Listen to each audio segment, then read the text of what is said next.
Good morning to you all. Myself Pratibha KR, Assistant Professor of Economics. Today I am going to present in this session about Keynes' psychological law of consumption and what are the features of consumption function and what are the criticisms against consumption function. ಕೇನ್ಸನ ಅನುಭೋಗದ ಮಾನಸಿಕ ನಿಯಮ ಹಾಗೂ ಅನುಭೋಗ ಪ್ರವೃತ್ತಿಯ ಪ್ರಮುಖ ಲಕ್ಷಣಗಳು ಹಾಗೂ ಅನುಭೋಗ ಕಾರ್ಯಕ್ಕೆ ಇರುವಂತಹ ಪ್ರಮುಖವಾದಂತಹ ಟೀಕೆಗಳನ್ನು ಕುರಿತು ಈ ಒಂದು ಸೆಷನಲ್ಲಿ ವಿವರಿಸಲಿಕ್ಕೆ ಪ್ರಯತ್ನ ಮಾಡ್ತಾ ಇದ್ದೀನಿ. ಅರ್ಥಶಾಸ್ತ್ರದಲ್ಲಿ ಕೇನ್ಸ್ ನವೀನ ಅರ್ಥಶಾಸ್ತ್ರಜ್ಞ ಎಂಬುದಾಗಿ ಪರಿಗಣಿಸಲ್ಪಟ್ಟು ಅರ್ಥಶಾಸ್ತ್ರವಿರುವವರೆಗೂ ಈತನ ಹೆಸರು ಚಿರಸ್ಥಾಯಿಯಾಗಿ ಉಳಿಯುವಂತೆ ಅನೇಕ ಕೊಡುಗೆಯನ್ನು ಅರ್ಥಶಾಸ್ತ್ರಕ್ಕೆ ಕೊಟ್ಟಿರುವಂತಹ ಆರ್ಥಿಕ ಚಿಂತನೆಗೆ ಕೊಟ್ಟಿರುವಂತಹ ಅಂಶವನ್ನು ನಾವು ಗಮನಿಸ್ತೀವಿ.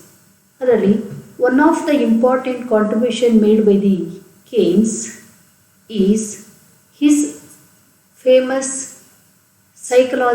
his famous theory, namely psychological law of consumption. Keynes ಅರ್ಥಶಾಸ್ತ್ರಕ್ಕೆ ಕೊಟ್ಟಂಥ ಮತ್ತೊಂದು ಪ್ರಮುಖವಾದಂಥ ಕೊಡುಗೆ ಅನುಭೋಗದ ಮಾನಸಿಕ ನಿಯಮ. ಅನುಭೋಗದ ಮಾನಸಿಕ ನಿಯಮದ ಆಧಾರದ ಮೇಲೆ ಈತ ತನ್ನ ಒಂದು ಸುಪ್ರಸಿದ್ಧ ಉದ್ಯೋಗ ಸಿದ್ಧಾಂತವನ್ನು ಮಂಡಿಸಿದ್ದ. ಹಾಗಾದರೆ ಏನು ಹೇಳುತ್ತೆ ಈತನ ಅನುಭೋಗದ ಮಾನಸಿಕ ನಿಯಮ ಎಂಬುದನ್ನು ನಾವು ಗಮನಿಸ್ತಾ ಹೋದರೆ, ಅನುಭೋಗ ಪ್ರವೃತ್ತಿಗೆ ಹೊಂದಿಕೊಂಡಂತೆ ಈ ಸಿದ್ಧಾಂತವನ್ನು ವಿವರಿಸಿದ್ದಾರೆ. ಈತನ ಪ್ರಕಾರ ವ್ಯಕ್ತಿಗಳ ಆದಾಯ ಹೆಚ್ಚಾದಂತೆ ಅನುಭೋಗವು ಕೂಡ ಹೆಚ್ಚಾಗುತ್ತದೆ. Because consumption is the function of income. ವ್ಯಕ್ತಿಗಳ ಆದಾಯ ಹೆಚ್ಚಾದಂತೆ ಅನುಭೋಗವು ಕೂಡ ಹೆಚ್ಚಾಗುತ್ತದೆ. ಆದರೆ ಆದಾಯ ಹೆಚ್ಚಾದಷ್ಟೇ ಪ್ರಮಾಣದಲ್ಲಿ ಅನುಭೋಗವು ಹೆಚ್ಚಾಗುವುದಿಲ್ಲ.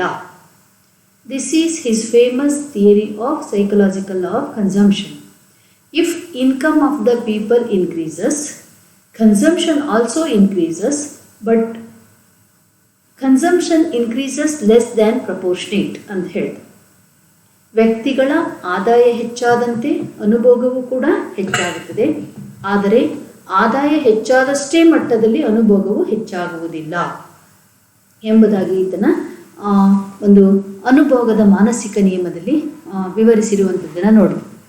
ಕೇನ್ಸ್ propounded the fundamental psychological law of consumption which forms the basis of the consumption function. The law implies that there is a tendency on the part of the people to spend on consumption less than the full increment of income. ಅಂದರೆ ಆದಾಯ ಹೆಚ್ಚಾದಷ್ಟೇ ಪ್ರಮಾಣದಲ್ಲಿ ಅನುಭೋಗ ಹೆಚ್ಚಾಗುವುದಿಲ್ಲ. ಹೆಚ್ಚಾದಂಥ ಆದಾಯದಲ್ಲಿ ಅಂದರೆ ವ್ಯಕ್ತಿಗಳ ಆದಾಯ ಹೆಚ್ಚಾದಂತೆ ಅನುಭೋಗ ಹೆಚ್ಚಾಗುತ್ತದೆ ನಿಜ, ಆದರೆ ಆದಾಯ ಹೆಚ್ಚಾದಷ್ಟೇ ಮಟ್ಟದಲ್ಲಿ ಅನುಭೋಗ ಹೆಚ್ಚಾಗುವುದಿಲ್ಲ. ಅಂದರೆ ಹೆಚ್ಚಿದ ಆದಾಯದಲ್ಲಿ ಜನರು ಉಳಿತಾಯ ಮಾಡುವ ಪ್ರವೃತ್ತಿಯನ್ನು ತೋರುತ್ತಾರೆ ಅಂತಲ್ಲಿ ಹೇಳ್ತಾರೆ. Okay, this law has related 3 important proportions ಅಂತ ಅಲ್ಲಿ ಹೇಳ್ತೀವಿ, ಪ್ರಿಪೋಸಿಷನ್ಸ್ ಅಂತ ಹೇಳ್ತೀವಿ. ಈ ನಿಯಮವು this law includes 3 important factors ಅಂತಲೂ ಹೇಳ್ಬೋದು.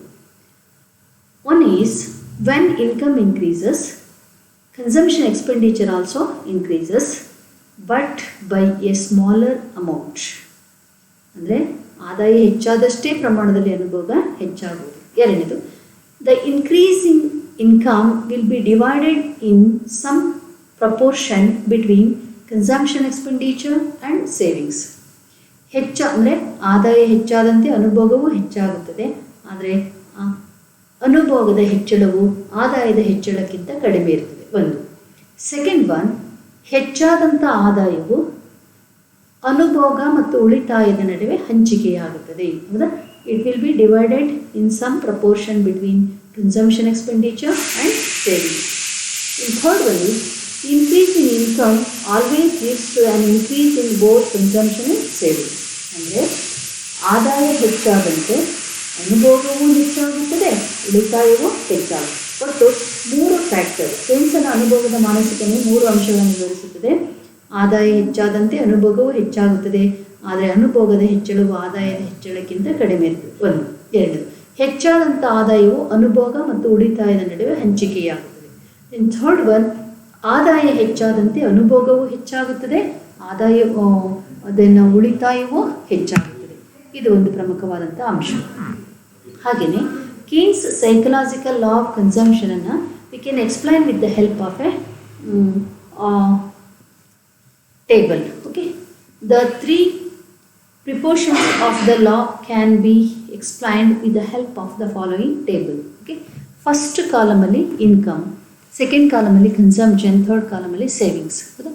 When income is 0, consumption is 20, savings is -20. ಅಂದರೆ ಆದಾಯ ಕಡಿಮೆ ಇದ್ದರೂ 0 ಆದರೂ ಕೂಡ ಅವನು ಬೇಸಿಕ್ ನೆಸೆಸಿಟಿನ ತೊಗೊಳ್ಳೇಬೇಕು, ಸಾಲ ಮಾಡಿ ಆದರೂ ಕೂಡ.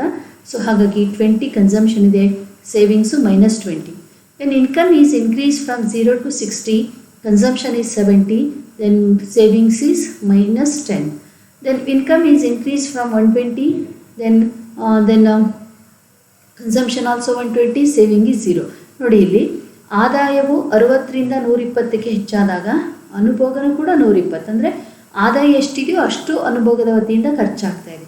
ಅಂದರೆ Y=C ಆಗಿದೆ. ಅಂದರೆ ಇಲ್ಲಿ ವ್ಯಕ್ತಿಗಳ ಮೂಲಭೂತ ಅವಶ್ಯಕತೆಗಳು ಪೂರೈಕೆ ಆಗುವವರೆಗೆ, ಆಹಾರ, ಬಟ್ಟೆ, ವಸತಿ ಪೂರೈಕೆ ಆಗುವವರೆಗೂ ಅವನು ಸೇವಿಂಗ್ಸ್ ಮಾಡೋದಿಲ್ಲ, ಬಂದದನ್ನೆಲ್ಲ ಅನುಭೋಗಕ್ಕಾಗಿ ಖರ್ಚು ಮಾಡ್ತಾನೆ. Then up to certain level of income Y=C ಆಗಿರುತ್ತೆ ಅಂತ ಈ ಟೇಬಲ್ ತೋರಿಸುತ್ತೆ. If income increases 180, then consumption is 170. Then 240 ಇದ್ದಾಗ 220, 300 ಇದ್ದಾಗ 270, 360 ಇದ್ದಾಗ 320. ಓಕೆ, ಇಲ್ಲಿ ಏನಾಗ್ತಾ ಇದೆ, if income goes on increasing, consumption also increases at decreasing rate. Consumption increases but decreasing rate. ಅನುಭೋಗ ಹೆಚ್ಚಾಗ್ತಾ ಇದೆ, ಆದರೆ ಇಳಿಮುಖ ದರದಲ್ಲಿ ಹೆಚ್ಚಾಗ್ತಾ ಇದೆ.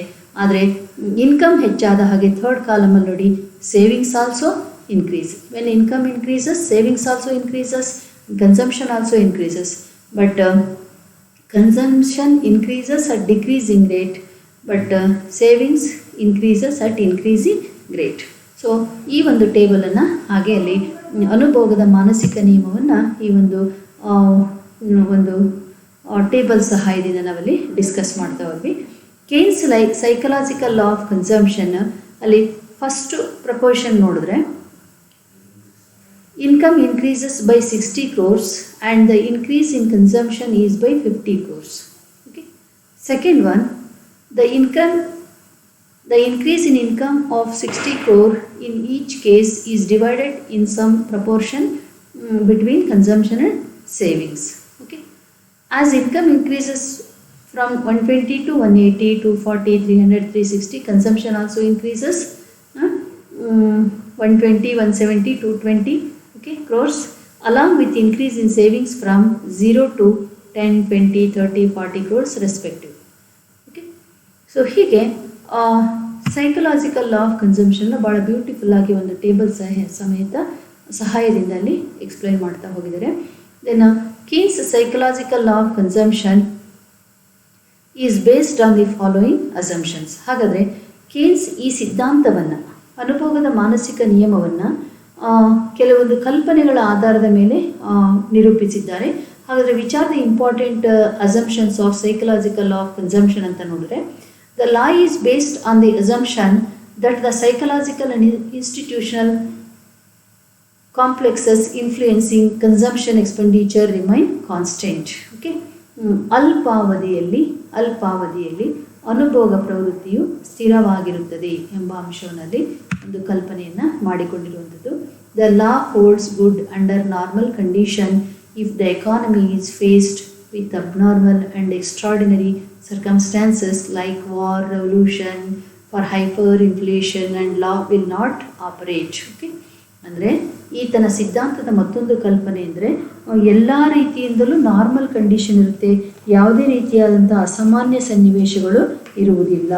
ಅಂದರೆ ಇಲ್ಲಿ ಅನುಭೋಗದ ಮೇಲೆ ಅರ್ಥವ್ಯವಸ್ಥೆಯಲ್ಲಿ ಹಣದುಬ್ಬರ ಇರ್ಬೋದು, ಹೈಪರ್ ಇನ್ಫ್ಲೇಷನ್ ಅಂದರೆ ನಾಗಾಲೋಟದ ಹಣದುಬ್ಬರ ಇರ್ಬೋದು, ಅದೇ ರೀತಿ ಮುಗ್ಗಟ್ಟು, ವಾರ್, ಯುದ್ಧ, ಅದೇ ರೀತಿ ಯಾವುದೇ ರೀತಿಯ ಅಸಾಮಾನ್ಯ ಅಬ್ನಾರ್ಮಲ್ ಕಂಡೀಷನ್ಸು ಇರೋದಿಲ್ಲ, ನಾರ್ಮಲ್ ಸಿಚುಯೇಷನ್ ಇರುತ್ತೆ ಅನ್ನುವಂಥ ಒಂದು ಕಲ್ಪನೆಯನ್ನು ಮಾಡಿಕೊಂಡಿದ್ದಾರೆ. ಹಾಗೆಯೇ ವಿಚ್ ಒನ್ ಮೂರನೇದು, the law operates in a rich capitalist economy which there is no government intervention, people should be free to spend increase the income. ಅಂದರೆ ಅನುಭೋಗದ ಮೇಲೆ ಯಾವುದೇ ನಿರ್ಬಂಧ ಹಾಗೂ ನಿಯಂತ್ರಣಗಳು ಇರೋದಿಲ್ಲ, ಅನುಭೋಗವು ಮುಕ್ತವಾಗಿರುತ್ತದೆ. ಸೊ 3 ಮುಖ್ಯ ಅಂಶಗಳು, 3 ಫ್ಯಾಕ್ಟರ್ಸ್ ನೋಡಿದ್ರೆ, ಒಂದು ಆದಾಯ ಹೆಚ್ಚಾದಂತೆ ಅನುಭೋಗವು ಹೆಚ್ಚಾಗುತ್ತದೆ, ಆದರೆ ಅನುಭೋಗದ ಹೆಚ್ಚಳವು ಆದಾಯದ ಹೆಚ್ಚಳಕ್ಕಿಂತ ಕಡಿಮೆ ಇರುತ್ತದೆ, ಒಂದು. ಎರಡನೇದು, ಆದಾಯ ಹೆಚ್ಚಾದಂಥ ಆದಾಯವು ಉಳಿತಾಯ ಮತ್ತು ಅನುಭೋಗದ ನಡುವೆ ವಿಂಗಡಣೆ ಆಗುತ್ತೆ, ವಿಭಜಿಸಲ್ಪಡುತ್ತದೆ, ಎರಡನೇದು. ಮೂರನೇದು, ಆದಾಯ ಹೆಚ್ಚಾದಂತೆ ಅನುಭೋಗವು ಹೆಚ್ಚಾಗುತ್ತದೆ, ಉಳಿತಾಯವು ಹೆಚ್ಚಾಗುತ್ತದೆ. 3 ಮುಖ್ಯ ಅಂಶಗಳು ಅನುಭೋಗದ ಮಾನಸಿಕ ನಿಯಮ. ಹಾಗೆಯೇ ಇಲ್ಲಿ ಮತ್ತೆ 3 ಕಲ್ಪನೆಗಳನ್ನು ನೋಡ್ತೇವೆ. ಅದರಲ್ಲಿ ಫಸ್ಟ್ ಒನ್, ಅನುಭೋಗದ ಮೇಲೆ, ಕ್ಯಾಪಿಟಲಿಸ್ಟ್ ಎಕಾನಮಿನಲ್ಲಿ ಅನುಭೋಗದ ಮೇಲೆ ಸರ್ಕಾರದ ಯಾವುದೇ ನಿಯಂತ್ರಣ ನಿರ್ಬಂಧಗಳು ಇರುವುದಿಲ್ಲ. There is no restrictions and control upon consumption function in capitalist economy, ಒಂದನೇದು. ದೆನ್ ಅಬ್ನಾರ್ಮಲ್ ಕಂಡೀಷನ್, ಯುದ್ಧ ಆಗಲಿ, ಹೈಪರ್ ಇನ್ಫ್ಲೇಷನ್ ಆಗಲಿ, ಡಿಪ್ರೆಷನ್ ಆಗಲಿ, ಅಬ್ನಾರ್ಮಲ್ ಸರ್ಕಮ್ಸ್ಟಾನ್ಸಸ್ ಏನೂ ಇರೋದಿಲ್ಲ, ಎರಡನೇ ಕಲ್ಪನೆ.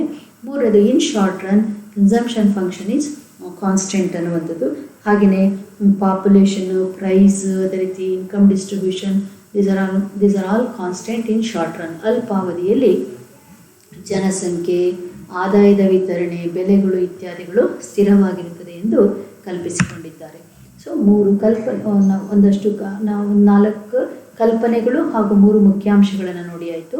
ಈಗ Keynes psychological law of consumption can be explained with the help of a diagram. ಈ ಡಯಾಗ್ರಾಮಲ್ಲಿ diagrammatically the psychological law of consumption are explained below figure. Okay, ಇಲ್ಲಿ OY ಆ್ಯಕ್ಸಿಸ್ ಮೇಲೆ, OX ಆ್ಯಕ್ಸಿಸ್ ಮೇಲೆ ಇನ್ಕಮ್, OY ಆ್ಯಕ್ಸಿಸ್ ಮೇಲೆ ಒಂದು ಯಾವುದಪ್ಪ savings and ಕನ್ಸಂಪ್ಷನ್ನ ನಾವು measure ಮಾಡ್ತಾ ಹೋದಾಗ ಇಲ್ಲಿ ಏನಾಗಿದೆ, if income goes on increasing, ಅಲ್ಲಿ the gap between consumption and savings okay ಏನಾಗ್ತಾ ಇದೆ, ರೈಸ್ ಆಗ್ತಾ ಹೋಗಿದೆ. ಆದಾಯ ಹೆಚ್ಚಾದಂತೆ ಉಳಿತಾಯ ಮಟ್ಟ ನೋಡಿ, ಮೊದಲು C1A1 ಇತ್ತು savings, level of savings C1A1 ಇತ್ತು. If income increases from OY to OY1, A1Y1 income ಇದ್ದಾಗ ಅಲ್ಲಿ ಕನ್ಸಂಪ್ಷನ್ ಎಷ್ಟಿದೆ Y1 C1, ಅದೇ ರೀತಿ ಸೇವಿಂಗ್ಸ್ ಎಷ್ಟಿದೆ C1A1. ಅದೇ ರೀತಿ ಅಟ್ OY2 ಲೆವೆಲ್ ಆಫ್ ಇನ್ಕಮಲ್ಲಿ consumption is Y2 C2, then savings is C2 A2. ಅಂದರೆ ಇನ್ಕಮ್ ರೈಸ್ ಆದ ಹಾಗೆ ಲೆವೆಲ್ ಆಫ್ ಸೇವಿಂಗ್ಸ್ ಹೆಚ್ಚಾಗ್ತಾ ಹೋಗಿದೆ, ಆದರೆ ಸೇವಿಂಗ್ ಗ್ಯಾಪ್ ಏನಾಗ್ತಾ ಇದೆ, ವೈಡ್ ಆಗ್ತಾ ಇದೆ ಅನ್ನುವಂಥದ್ದು. ಅಂದರೆ ಇದು ಕೇನ್ಸನ ಅನುಭೋಗದ ಮಾನಸಿಕ ನಿಯಮವನ್ನು ಈ ರೇಖಾಚಿತ್ರದ ಸಹಾಯದಿಂದ ವಿವರಿಸಬಹುದಾಗಿದೆ. ಸೊ ಹಾಗಾಗಿ Keynes psychological law of consumption, here income is measured horizontally and consumption and savings are measured in the vertical axis ಅನ್ನುವಂಥದ್ದು ಅಷ್ಟನ್ನು ಕೂಡ ನಾವು ಅದನ್ನು ಎಕ್ಸ್ಪ್ಲೈನ್ ಮಾಡ್ತಾ ಹೋದ್ವಿ. ಅದೇ C is the consumption function curve and 45 line represents income. Okay, when income increases from OY0 to Y1, consumption also increases from BYO to C1Y1. Okay, we are already explained about this diagram. Shall we move for next slide? Keynes psychological law of consumption is the base for his theory of employment ಅನ್ನುವಂಥ ಅಂಶವನ್ನು. ಹಾಗೆಯೇ features of ಕನ್ಸಂಪ್ಷನನ್ನು ನೋಡಿದಾಗ the consumption function has the following important features ಅನ್ನುವಂಥದ್ದು. The first important feature is absolute level of current income is the important factor that determines of the community. ಅಂದರೆ ಸಮುದಾಯದ ಅನುಭೋಗ ಮಟ್ಟವನ್ನು ನಿರ್ಧರಿಸುವಲ್ಲಿ ಸಮುದಾಯದ ಪ್ರಸ್ತುತ ಅಂದರೆ ಕರೆಂಟ್ ಅಂದರೆ ಪ್ರಸ್ತುತ, ಅಬ್ಸಲ್ಯೂಟ್ ಇನ್ಕಮ್ ನಿರಪೇಕ್ಷ ಆದಾಯ, ಪ್ರಸ್ತುತ ನಿರಪೇಕ್ಷ ಆದಾಯವು ಅನುಭೋಗದ ಮೇಲೆ ಹೆಚ್ಚು ಪ್ರಭಾವ ಬೀರುತ್ತೆ. ಬಡ್ಡಿಯ ದರಕ್ಕಿಂತಲೂ ಅವರ ಆದಾಯ ಹೆಚ್ಚು ಪ್ರಭಾವ ಬೀರುತ್ತೆ ಅನ್ನುವಂಥದ್ದು main future. Increase in national income causes on increase in consumption. ರಾಷ್ಟ್ರೀಯ ಆದಾಯ ಹೆಚ್ಚಾದ ಹಾಗೆ ಕನ್ಸಂಪ್ಷನ್ನು ಕೂಡ ಹೆಚ್ಚಾಗುತ್ತೆ. On the other hand, classical economists thought that it was rate of interest that primarily determined saving and consumption of the community. ಆದರೆ ಕೇನ್ಸ್ ಇದನ್ನು oppose ಮಾಡ್ತಾರೆ. ಇದು ರೇಟ್ ಆಫ್ ಇಂಟ್ರೆಸ್ಟಿಗಿಂತನೂ what community present or current real income or national income ಹೆಚ್ಚಾದ ಹಾಗೆ ಕನ್ಸಂಪ್ಷನ್ನು ಹೆಚ್ಚಾಗುತ್ತೆ ಎನ್ನುವಂಥ ಅಂಶವನ್ನು ಹೇಳ್ತಾನೆ. ಅಲ್ಲಿ ರೇಟ್ ಆಫ್ ಇಂಟ್ರೆಸ್ಟ್ಗಿಂತಲೂ ಇನ್ಕಮ್ ಲೆವೆಲ್ಲು ಹೆಚ್ಚು ಪ್ರಭಾವ ಬೀರುತ್ತೆ ಅನ್ನುವಂಥದ್ದು. A rise in rate of interest induced the people to save more and thus to reduce their level of consumption ಅಂತ. ಅಂದರೆ ಬಡ್ಡಿ ಹೆಚ್ಚಾದರೆ ಉಳಿತಾಯ ಮಾಡೋಕ್ಕೆ ಹೆಚ್ಚು ಇಷ್ಟಪಡ್ತಾರೆ, ಆಗ ಅನುಭೋಗ ಕಡಿಮೆ ಆಗುತ್ತೆ ಎನ್ನುವಂಥದ್ದು. According to Keynes, though the rate of interest is one of the factor that determines consumption of the community, of course ಅನುಭೋಗವನ್ನು ನಿರ್ಧರಿಸುವಲ್ಲಿ ಬಡ್ಡಿಯ ದರ ಮುಖ್ಯ ಆಗಿರ್ಬೋದು.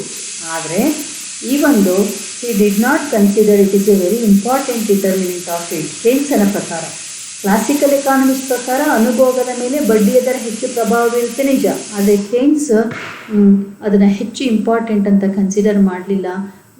By considering level of current income as the most important factor determining consumption and savings ಅಂತ ಹೇಳುವಂಥದ್ದು. ಬಡ್ಡಿಯ ದರಕ್ಕಿಂತಲೂ ಪ್ರಸ್ತುತ ಆದಾಯದ ಮಟ್ಟವು ಯಾವುದು ಅನುಭೋಗದ ಮೇಲೆ ಹೆಚ್ಚು ಪ್ರಭಾವ ಬೀರುತ್ತದೆ ಎಂಬುದು ಕೇನ್ಸ್ರವರ ಅಭಿಪ್ರಾಯವಾಗಿದೆ. So Keynes made a significant contribution to macro economic theory ಅನ್ನುವಂಥ ಕಾನ್ಸೆಪ್ಟಲ್ಲಿ ನೋಡ್ತಾ ಹೋಗ್ತೀವಿ. ಹಾಗೆಯೇ the second important feature of Keynes consumption function is the marginal propensity to consume is less than 1 but greater than 0. ಸೀಮಾಂತ ಅನುಭೋಗ ಪ್ರವೃತ್ತಿಯು ಯಾವಾಗಲೂ 1ಕ್ಕಿಂತ ಕಡಿಮೆ ಇರುತ್ತದೆ, ಬಟ್ 0ಕ್ಕಿಂತ ಹೆಚ್ಚಾಗಿರುತ್ತದೆ ಅನ್ನುವಂಥ ಅಂಶವನ್ನಲ್ಲಿ ಕೀನ್ಸ್ ಪಾಯಿಂಟ್ ಔಟ್ ಮಾಡ್ತಾ ಹೋಗ್ತಾನೆ. ಅದು ಒಂದು main feature. According to this law, the income increase, consumption increases but not as much as increase in income. We explain in a later chapter that Keynes theory of multiplier is based on the marginal propensity to consume. ಹೌದಾ, ಮಲ್ಟಿಪ್ಲಿಯರಲ್ಲಿ MPCಯನ್ನು base ಆಗಿಟ್ಕೊಂಡು ಹೇಗೆ ಗುಣಕದ ಕಾರ್ಯಾಚರಣೆ MPCಯೊಂದಿಗೆ ನೇರ ಸಂಬಂಧವನ್ನು MPSನೊಂದಿಗೆ ವಿರುದ್ಧ ಸಂಬಂಧವನ್ನು ಹೊಂದಿದೆ ಅನ್ನೋದನ್ನ ನಾವು ಗುಣಕದ ಕಾರ್ಯಾಚರಣೆಯನ್ನು ವಿವರಿಸುವಾಗ ಎಕ್ಸ್ಪ್ಲೈನ್ ಮಾಡ್ತಾ ಹೋಗೋಣ.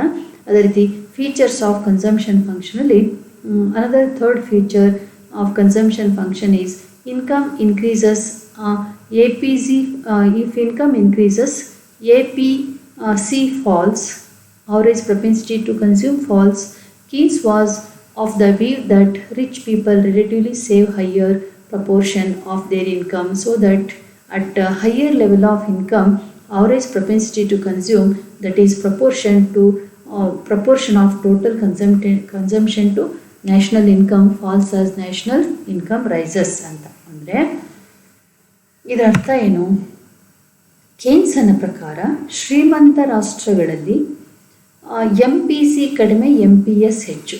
ಅಂದರೆ ಶ್ರೀಮಂತ ರಾಷ್ಟ್ರಗಳಲ್ಲಿ ರಾಷ್ಟ್ರೀಯ ಆದಾಯ ಹೆಚ್ಚಾಗುತ್ತಾ ಹೋದಂತೆ ಅನುಭೋಗ ಪ್ರವೃತ್ತಿ ಕಡಿಮೆ, ಉಳಿತಾಯ ಪ್ರವೃತ್ತಿ ಹೆಚ್ಚು. ಹಾಗಾಗಿ ನಾವು ನೋಡ್ತೀವಿ ಶ್ರೀಮಂತ ರಾಷ್ಟ್ರಗಳಲ್ಲಿ ಸಿರಿವಂತಿಕೆಯ ನಡುವೆ ಬಡತನದ ನಡುಗಡ್ಡೆಗಳ ಸೃಷ್ಟಿಯಾಗುತ್ತೆ ಹೇಳ್ತಾನೆ. ಅವ್ರು ರಿಚ್ ಕಂಟ್ರೀಸ್ ಆದರೂ ಕೂಡ ಅಲ್ಲಿ ಅನ್ಎಂಪ್ಲಾಯ್ಮೆಂಟ್ ಇದೆ. ಯಾಕೆ ಅಂದರೆ ಬಿಕಾಸ್ ಅವರು ಶ್ರೀಮಂತ ರಾಷ್ಟ್ರಗಳು ಇನ್ಕಮ್ ರೈಸ್ ಆದ ಹಾಗೆ ಕನ್ಸಂಪ್ಷನ್ಗೆ ಕಡಿಮೆ ಮಾಡುವಂಥದ್ದು, ಸೇವಿಂಗ್ಸ್ ಹೆಚ್ಚು ಇಂಪಾರ್ಟೆನ್ಸ್ ಕೊಡೋದ್ರಿಂದ ಅನುಭೋಗದ ಕೊರತೆ ಆದರೆ ಬೇಡಿಕೆ ಕಡಿಮೆಯಾಗಿ ನಿರುದ್ಯೋಗ ಉಂಟಾಗುತ್ತೆ. ಹಾಗಾಗಿ ರಿಚ್ ಕಂಟ್ರೀಸ್ ಆದರೂ ಕೂಡ because of deficiency of what effective demand are higher level of what MPS ಇಲ್ಲಿ ಸಮಸ್ಯೆ ಉಂಟಾಗುವಂಥದ್ದು ಎಂಬುದನ್ನು ಈತ ಭಾಳ ಬ್ಯೂಟಿಫುಲ್ಲಾಗಿ ಅದನ್ನು ಎಕ್ಸ್ಪ್ಲೈನ್ ಮಾಡ್ತಾ ಹೋಗ್ತಾನೆ.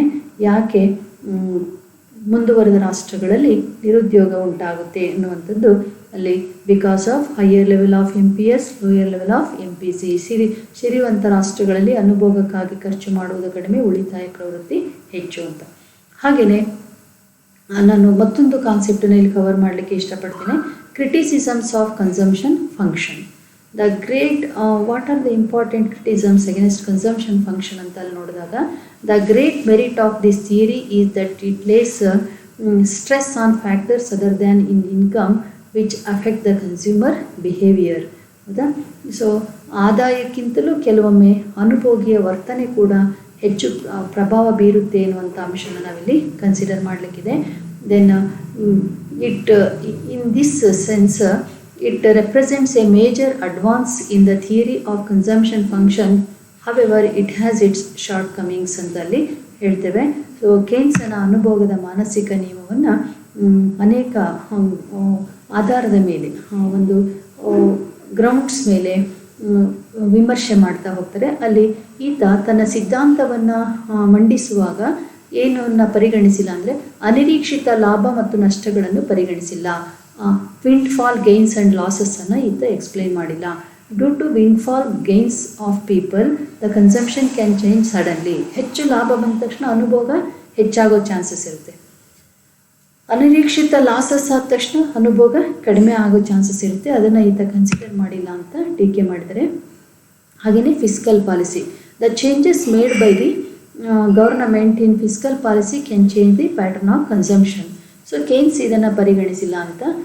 ಕೇನ್ಸ್ ಫಿಸ್ಕಲ್ ಪಾಲಿಸಿನಲ್ಲಿ ಚೇಂಜ್ ಆದ ಹಾಗೆ ಅಂದರೆ ಸರ್ಕಾರದ ರಾಜ್ಯಕೋಶ ನೀತಿಲಿ ಟ್ಯಾಕ್ಸ್ ಪಾಲಿಸಿನಲ್ಲಿ ಏನಾದರೂ ಚೇಂಜ್ ಆದ ಹಾಗೆ ಅನುಭೋಗದ ಪ್ರಮಾಣದಲ್ಲೂ ಕೂಡ ಚೇಂಜ್ ಆಗುತ್ತೆ. Take for example, tax rate ಕಡಿಮೆ ಆದರೆ ಕನ್ಸಂಪ್ಷನ್ನು ಹೆಚ್ಚಾಗುತ್ತೆ, ಟ್ಯಾಕ್ಸ್ ರೇಟ್ ಹೆಚ್ಚಾದರೆ ಕನ್ಸಂಪ್ಷನ್ನು ಕಡಿಮೆ ಆಗುತ್ತೆ. So any changes occurs in fiscal policy that will definitely effect on what level of consumption. Then next, imposition of heavy taxes reduce the disposable income of the people. ನನಗೆ already ಹೇಳಿದಂತೆ ಹೆಚ್ಚು tax ಹಾಕಿದ್ರೆ ಜನರ ಖರ್ಚು ಮಾಡಬಹುದಾದ ಆದಾಯ ಏನಾಗುತ್ತೆ, ಕಡಿಮೆ ಆಗುತ್ತೆ. ಆಗ that leads to reduction in level of consumption and vice versa. So ಇದಕ್ಕೆ ವಿರುದ್ಧವಾಗಿ ಟ್ಯಾಕ್ಸ್ ರೇಟ್ ಕಡಿಮೆ ಆದರೆ ಡಿಸ್ಪೋಸಿಬಲ್ ಇನ್ಕಮ್ ಹೆಚ್ಚಾಗುತ್ತೆ, ಆವಾಗ ಅನುಭೋಗ ಹೆಚ್ಚಾಗುತ್ತೆ ಅಂತ. ಹಾಗೆಯೇ changes in expectations, the expectations regarding future changes also effect the consumption of the community. ಮುಂಬರುವ ದಿನಗಳಲ್ಲಿ ಬೆಲೆ ಏನಾಗಬಹುದು, ಬೆಲೆ ಕುಸಿಬೋದಾ, ಬೆಲೆ ಹೆಚ್ಚಾಗ್ಬೋದಾ ಅಂತ ಜನ ಏನು ಎಕ್ಸ್ಪೆಕ್ಟೇಷನ್ ಇಟ್ಕೊಂಡಿರ್ತಾರೆ ಅದು ಪ್ರಸ್ತುತ ಅನುಭೋಗ ಮಟ್ಟವನ್ನು ಪ್ರಭಾವಿಸುತ್ತೆ. ಫಾರ್ ಎಕ್ಸಾಂಪಲ್, ಮುಂಬರುವ ದಿನಗಳಲ್ಲಿ ಕಾರ್ ಪ್ರೈಸು ಕಡಿಮೆ ಆಗ್ಬೋದು, ಟ್ಯಾಕ್ಸ್ ಕಡಿಮೆ ಆಗುತ್ತಂತೆ, ಹಾಗಾಗಿ ಕಾರ್ ತುಂಬ ಚೀಪ್ ಆಗುತ್ತಂತೆ ಅಂತ ಜನ ಗೆಸ್ ಮಾಡಿದ್ರೆ ಅಟ್ ಪ್ರೆಸೆಂಟ್ ಕಾರಿಗೆ ಡಿಮಾಂಡ್ ಕಡಿಮೆ ಆಗುತ್ತೆ. ಯಾಕಂದರೆ ಅವರು ಮುಂಬರುವ ದಿನದಲ್ಲಿ ಬೆಲೆ ಇನ್ನೂ ಕುಸಿಯುತ್ತದೆ ಅಂತ ಎಕ್ಸ್ಪೆಕ್ಟ್. ಅದ್ರ ಬದಲಿ ಬೆಲೆಗಳು ಇನ್ನೂ ಹೆಚ್ಚಾಗ್ಬೋದು ಅಂತ ಅವ್ರು ಎಕ್ಸ್ಪೆಕ್ಟ್ ಮಾಡಿದ್ರೆ ಅಟ್ ಪ್ರೆಸೆಂಟ್ ಡಿಮಾಂಡ್ ಹೆಚ್ಚಾಗುತ್ತೆ, ಕನ್ಸಂಪ್ಷನ್ನು ಹೆಚ್ಚಾಗುತ್ತೆ. ಹೀಗೆ expectations always also effects the consumption of the community ಅಂತ ನೋಡ್ತೀವಿ. ಅದೇ expected war May increase the consumption because of the probable future scarcity. ಅಂದರೆ ಯುದ್ಧ ಘೋಷಣೆಯಾದಾಗ ವಸ್ತುಗಳ ಅತೀವ ಕೊರತೆ ಉಂಟಾಗುತ್ತೆ. ಹಾಗಾಗಿ ಸಿಗುತ್ತೋ ಇಲ್ಲೋ ವಸ್ತು, ಮುಂಬರುವ ದಿನಗಳಲ್ಲಿ ವಸ್ತುವಿನ ಅತೀವ ಕೊರತೆ ಸಂಭವಿಸ್ಬೋದು ಇತ್ಯಾದಿ ಜನ ಎಕ್ಸ್ಪೆಕ್ಟ್ ಮಾಡಿದ್ರೆ ಅಟ್ ಪ್ರೆಸೆಂಟ್ ಕನ್ಸಂಪ್ಷನ್ ಏನಾಗುತ್ತೆ, ಹೆಚ್ಚಾಗುತ್ತೆ. ಅದೇ ರೀತಿ the rate of interest, significance rise in rate of interest may reduce people to reduce their consumption at each level of income. ಬಡ್ಡಿ ಗಣನೀಯವಾಗಿ ಹೆಚ್ಚಾದರೆ ಜನ ಅನುಭೋಗಕ್ಕಾಗಿ ಖರ್ಚು ಮಾಡೋದು ಕಡಿಮೆ ಮಾಡ್ತಾರೆ, ಉಳಿತಾಯ ಮಾಡಿ ಸಾಲ ಕೊಡೋದು ಹೆಚ್ಚು ಲಾಭದಾಯಕ ಅನಿಸೋದ್ರಿಂದ ಬಡ್ಡಿ ಹೆಚ್ಚಾದಾಗ ಉಳಿತಾಯ ಹೆಚ್ಚಾಗುತ್ತೆ, ಅನುಭೋಗ ಕಡಿಮೆ ಆಗುತ್ತೆ. Because of people will save more in order to make advantage of rate of interest. ಹೆಚ್ಚು ಬಡ್ಡಿ ಆದಾಗ ಆದಾಯ ಗಳಿಸೋಣ ಅಂತ ಅನುಭೋಗಕ್ಕೆ ಕಡಿಮೆ ಖರ್ಚು ಮಾಡಿ ಉಳಿತಾಯ ಮಾಡುವ ಪ್ರವೃತ್ತಿ ತೋರುತ್ತಾರೆ. ಅದೇ ರೀತಿ changes in wage rate, as the workers are having your propensity to consume, ಅದೇ increased wage rate will also increase the level of consumption. ಅನುಭೋಗಿಗಳ ಅಥವಾ ಕಾರ್ಮಿಕರ ಕೂಲಿಯ ದರ ಹೆಚ್ಚಾದರೆ ಅನುಭೋಗ ಪ್ರವೃತ್ತಿಯು ಕೂಡ ಹೆಚ್ಚಾಗುತ್ತದೆ ಎನ್ನುವಂಥದ್ದು ಅಂಶನ. ಅದೇ consumption curve shift up with the increase in wage rate. ಕೂಲಿಯ ದರ ಹೆಚ್ಚಾದರೆ ಅನುಭೋಗದ ರೇಖೆಯು ಕನ್ಸಂಪ್ಷನ್ ಕರ್ವ್ ಮೇಲ್ಮುಖವಾಗಿ ಶಿಫ್ಟಿಂಗ್ ಅಪ್ವರ್ಡ್ಸ್ ಅಂದರೆ ಮೇಲ್ಮುಖವಾಗಿ ವರ್ಗಾಯಿಸಲ್ಪಡುತ್ತದೆ.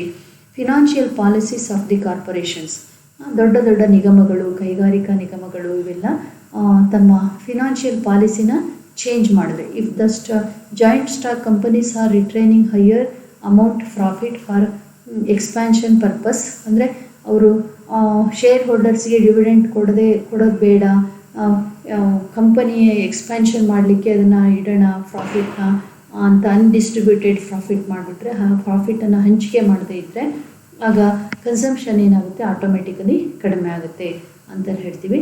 ಅದೇ ರೀತಿ giving very less amount of dividend to shareholders, ಕಡಿಮೆ ಪ್ರಾಫಿಟ್ ಡಿವಿಡೆಂಟ್ ಕೊಟ್ಟರೆ ಆಗ ಕನ್ಸಂಪ್ಷನ್ ಕರ್ವ್ ಕೆಳಮುಖವಾಗಿ ಶಿಫ್ಟ್ ಆಗುತ್ತೆ ಎನ್ನುವಂಥ ಒಂದು ಅಂಶವನ್ನು ನಾವಿಲ್ಲಿ ಗಮನಿಸಲಿಕ್ಕಿದೆ. The pattern of income distribution, the MPC is differ from each section of the society. Income, how income is distributed among different classes of the society ಅನ್ನೋದು ಕೂಡ MPCಯನ್ನು ಪ್ರಭಾವ ಮಾಡುತ್ತೆ ಎನ್ನುವಂಥದ್ದು. The generally the poor has higher propensity to consume than the rich, ಬಡವರೇ ಶ್ರೀಮಂತರಿಗಿಂತ ಬಡವರಲ್ಲಿಯೇ ಅನುಭೋಗ ಪ್ರವೃತ್ತಿ ಹೆಚ್ಚಾಗಿರ್ತದೆ.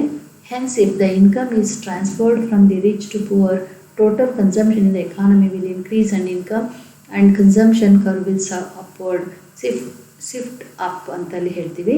ಸೊ ಏನಪ್ಪ ಇದರರ್ಥ, ಆದಾಯವು ಶ್ರೀಮಂತರಿಂದ ಬಡವರಿಗೆ ವರ್ಗಾಯಿಸಲ್ಪಟ್ಟರೆ ಆಗ ಅನುಭೋಗದ ರೇಖೆಯು ಮೇಲ್ಮುಖವಾಗಿ ವರ್ಗಾಯಿಸಲ್ಪಡುತ್ತದೆ.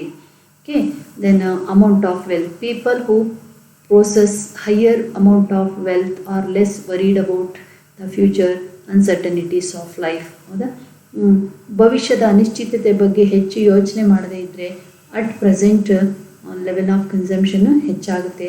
They save less and consume more out of their current income. Okay, ಹಾಗೆ ಇದು ಒಂದು ಪ್ರಮುಖವಾದಂತಹ ಅಂಶವನ್ನು ನಾವಿಲ್ಲಿ ನೋಡ್ತೇವೆ. ಹಾಗೆಯೇ